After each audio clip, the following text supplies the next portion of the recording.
The total value of companies listed on American stock exchanges is around $62 trillion. This is the latest data from Wikipedia. There might be some minor inaccuracies. Chinese companies barely reach $12 trillion.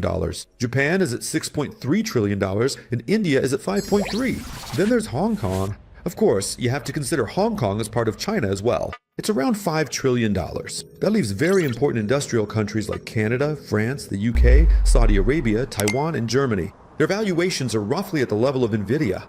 In fact, when we look at around $3 trillion, yesterday Google also surpassed $3 trillion. You also have to add Apple and Microsoft to that list. They're also trading at around $3 to $4 trillion. So how's this possible? Here's another striking piece of data. The American economy makes up roughly a quarter or a fifth of the world economy. Yet, the value of their companies makes up 52% of the total value of all publicly traded companies in the world. Here's another striking piece of data. The value of American companies is about 200% of their own economy. In contrast, the value of Chinese companies is only about 62% of their own economy. So how is all of this possible? Is the American stock market a massive bubble, or are there some fundamental factors supporting this? Maybe even more importantly, are these fundamental factors weakening?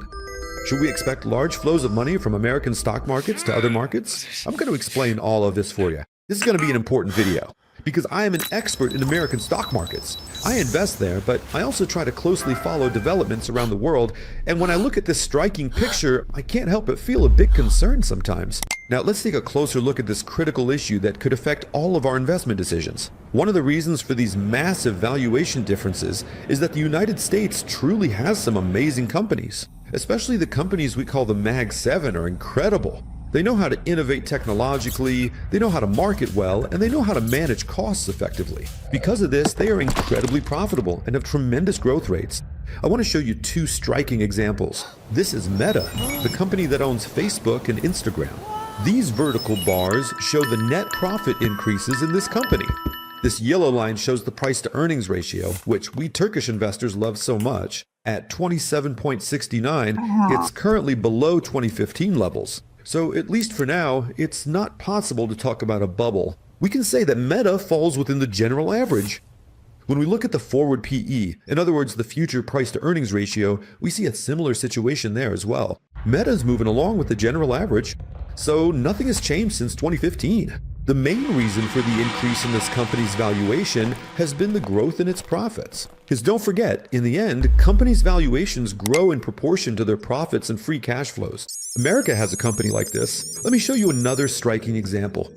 Nvidia. Nvidia, which has taken the world by storm with its AI chips. It has a $4 trillion valuation. Our road learners say it's a huge bubble. The stock could lose value in the future. I don't have a claim about that, but let's really see if it's a bubble. We're talking about the company's profit growth, net profit to be specific. In 2024, it's $29,760 million. In 2025, $72,880 million. And so far in the last 2 months, $86,597 million. So how have the company's ratios looked during this time? For example, when we look at the forward-looking PE, it's at 31.22, which is actually a bit below historical levels. You can see the green line. When we look at the last 12 months PE, the price-to-earnings ratio, it's showing 50.51. That's also pretty close to the historical averages. In fact, if we compare it to these points here, it's actually gotten quite a bit cheaper. And remember, looking at the trailing price-to-earnings ratio for this company doesn't make much sense. Notice the sharp spikes in the price-to-earnings ratio. This growth is consistent annually and quarterly. America has companies like this. These companies are pioneers in the technology sector. For example, China still hasn't been able to match Nvidia's microchip quality. These companies are extremely strong in areas like marketing and customer experience. Meta is an outstanding example of this. Part of the valuations comes from here. Especially since 2007, we've seen America move very quickly in this area. Now, the NASDAQ index is the one that technology companies focus on. In fact, the main difference is happening on the NASDAQ side. So on the technology side, you can see that after 2007, it starts growing much faster compared to other world stock markets. For example, this is the German stock market, this is the UK stock market, this is the European stock market, and this is the Chinese stock market. We can see how much faster the increase has been since 2007 compared to all of them. Why is 2007 critical? Because it's the year the iPhone was released. Today, if we set Tesla aside from the giant American companies we call the Mag 7, all of the other 6 exist because of Apple's iPhone. Yes, now the number of successful cell phone manufacturers in the world has increased. There's South Korea, there's China, but they got ahead in this area very early. That's why, for example, the income level of people who use iPhones around the world is much higher than that of Android users. Because the brand has established itself so strongly, and behind it, mobile applications, web applications, and many new startup business models have paved the way, which has enabled America to grow much faster than other countries. That's why having technology, innovation, and good companies is so important. But if we shorten the period a bit and look at just the past year, things get a bit more interesting. Here, we see that China has started to surpass America. In terms of performance over the past year, the Chinese stock market has done much better than the American stock market. Even the German stock market is almost neck and neck with the American stock market. When we look at it from the beginning of the year, we can again see that China and Germany have outperformed the American stock market, even the NASDAQ. So there is a shift in trend here. We'll get into the reasons behind this shift in trends, but if you want to have a valuable stock market, you need to have valuable companies. That's the first point. Now you might ask, Professor, aren't there such amazing companies in other countries? Honestly, there aren't many. For example, if you look at the European continent, I can name 3 companies for you: ASML, SAP, and Novo Nordisk. Other than these, there aren't really any companies that make me think, where will this company's technology go next? There just aren't many businesses like that. Now, in the AI game, players like Ambus have started to join in. Sure, there's some small players, but in Europe, there isn't a single company you could put up against Meta, Amazon, Apple, Google, or Tesla. There are some in China, but China has other problems. That also affects the market a bit. Now, let's get into those topics. Even if your companies perform amazingly, if investors aren't interested, the value of those companies won't go up. America has a big advantage in this regard, because it has some structural strengths. The first of these is the retirement system. As you know, in America, there's always this system called the 401k. A portion of everyone's money is deducted and accumulated in retirement funds. And these retirement funds invest heavily in American stocks. In fact, some of them are required to invest in all the companies in the index according to their weights through passive index funds, without making any distinction between companies. This way, a portion of all the money produced by the American economy automatically goes into stocks. Nowhere else in the world is there such a strong 401k system.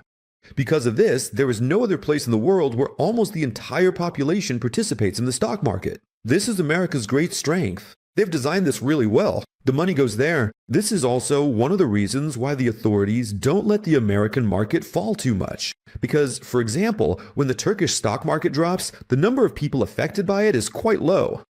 However, when the American stock market drops, a large portion of American citizens experience significant losses, at least because of these accumulated retirement accounts, and that usually doesn't end well for the government.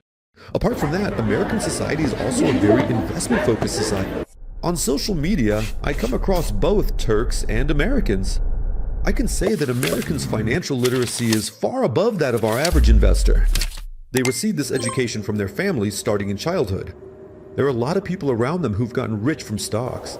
When retirement accounts and this investment culture come together, most of the money ends up going into stocks. A third issue, of course, is that the American dollar is still the global reserve currency. There has been some weakening. As you know, the latest trend in the world is a shift toward gold.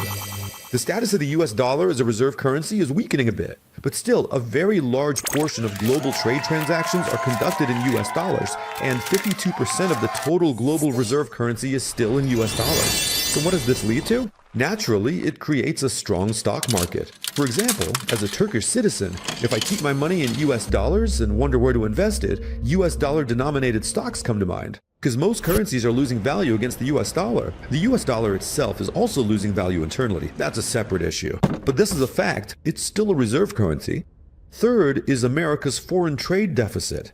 If it's huge, how does that benefit the stock market?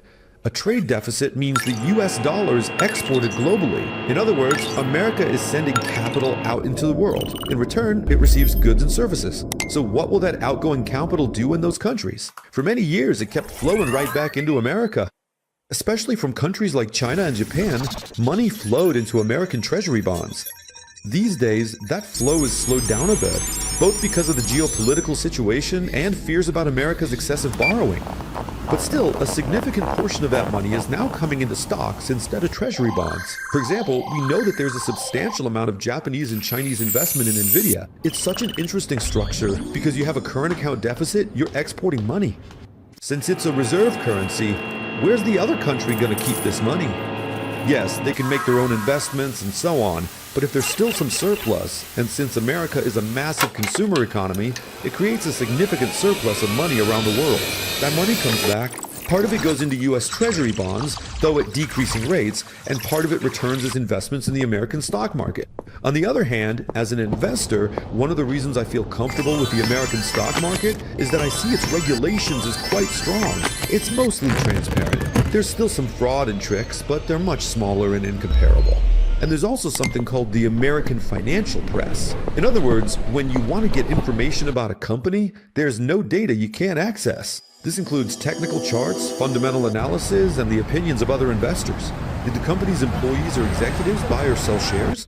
So there's an incredibly intense flow of data as well. Honestly, this is one of the factors that makes the American stock market attractive in my eyes. When I wanted to be an investor in the Turkish stock market, I couldn't access this wealth of data and information sources.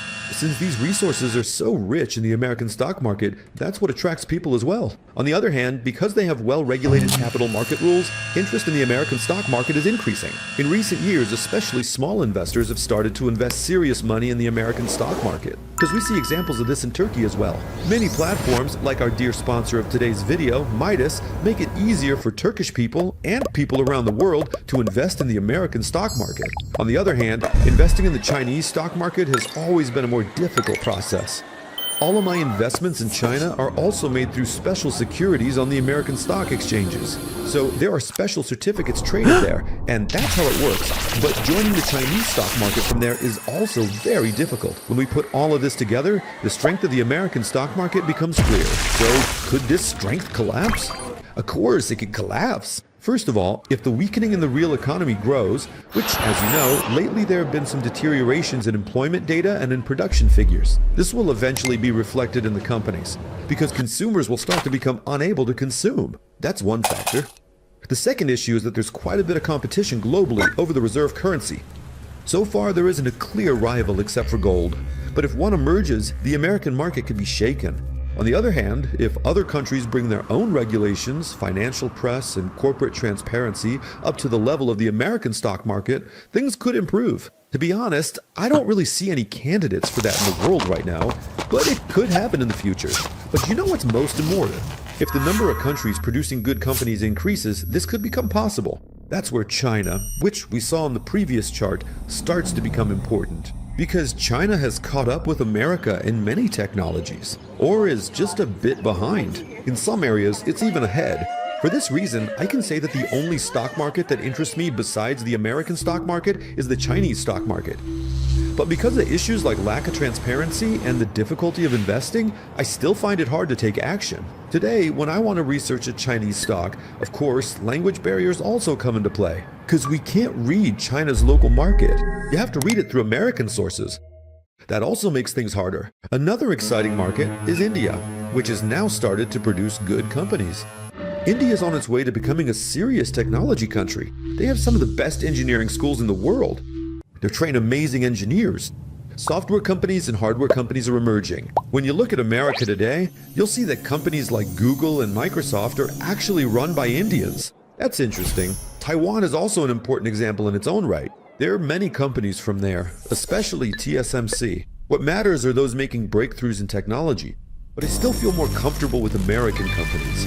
Why? Because of all the reasons I've mentioned, and because the world also feels comfortable with them, the value of American companies is rising rapidly.